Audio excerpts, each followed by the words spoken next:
भारतीय पेंशनर्स मंच का 7वां स्थापना दिवस आज अयोध्या धाम के परिक्रमा मार्ग वासुदेव घाट स्थित श्री पुरुषोत्तम दास निष्काम सेवा ट्रस्ट समिति सीताराम बिहार कुंज पर संपन्न हुआ, जिसमें देश के विभिन्न प्रदेशों से सैकड़ों प्रतिनिधि इस अधिवेशन में शामिल हुए। इस अधिवेशन का उद्घाटन हनुमानगढ़ी के महंत स्वामी मुरलीधर ने भारत माता को माला अर्पण किया और सम्मानीय अतिथि के रूप में निष्काम सेवा ट्रस्ट के अध्यक्ष महंत रामचरण दास जी ध्वजारोहण किया। वहीं मंच के संस्थापक राष्ट्रीय अध्यक्ष VS यादव ने कहा कि मंच अपनी स्थापना के समय से ही पेंशनधारियों के उज्जवल मुद्दों को लेकर भारत सरकार के समक्ष उन्हें समय समय पर उठाता रहता है। मेरा नाम विनोद पाराशर, दिल्ली से मैं मंच का राष्ट्रीय प्रवक्ता हूं।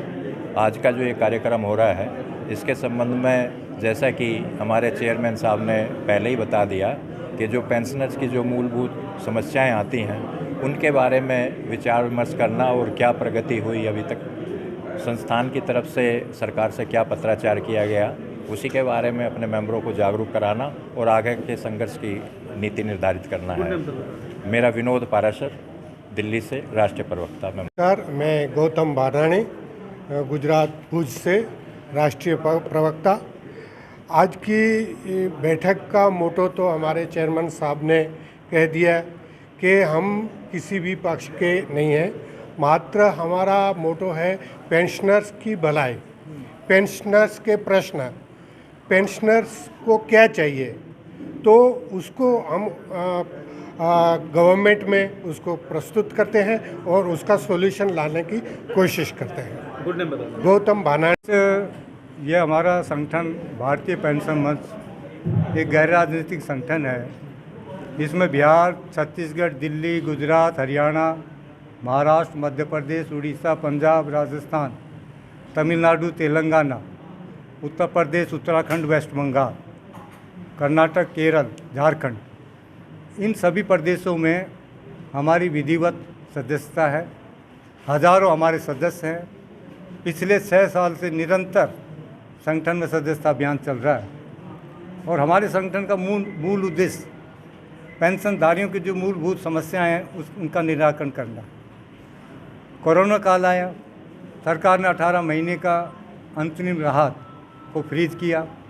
हमने भारत के प्रधानमंत्री को पत्र लिखे और ये मांग की कि इसको बहाल किया जाए। हमारी दूसरी मांग, कोरोना काल में सरकार ने वरिष्ठ नागरिकों को रेल किराए में जो छूट मिल रही थी उसको बंद कर दिया।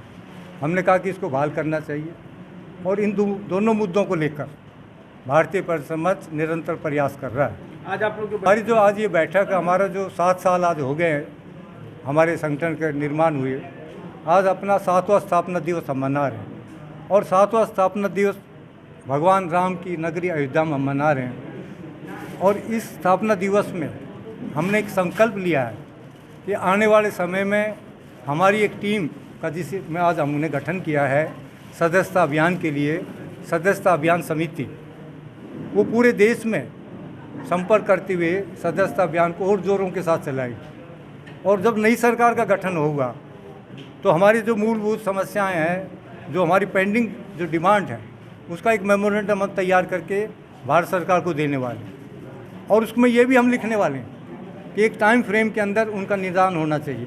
प्रमुख समस्या क्या है? 18 महीने का DAR सरकार को रिलीज करना चाहिए। वरिष्ठ नागरिकों को रेल किराए में जो छूट मिल रही थी, जो बंद कर दी, उसको बहाल करना चाहिए। अभी सरकार ने CGHS को आयुष्मान के साथ जोड़ने का एक प्रयास चल रहा है, हम उसका विरोध करते हैं कि CGHS की फैसिलिटी अलग है, आयुष्मान अलग है, आप सबको एक साथ नहीं क्लब कर सकते। और CGHS की फैसिलिटी सरकार हमको फ्री में नहीं दे रही, हमने उसके लिए सब्सक्रिप्शन दिया है, हमने उसके लिए पैसा जमा किया है और लाइफ टाइम है वो, तो वो नहीं हो सकता, उसका हम विरोध कर रहे हैं। और इनकम टैक्स, अब MP ML है, उनको पेंशन जो मिलती है उसका इनकम टैक्स नहीं है, लेकिन पेंशनर को जो पेंशन मिलती है उसका इनकम टैक्स है। एक देश के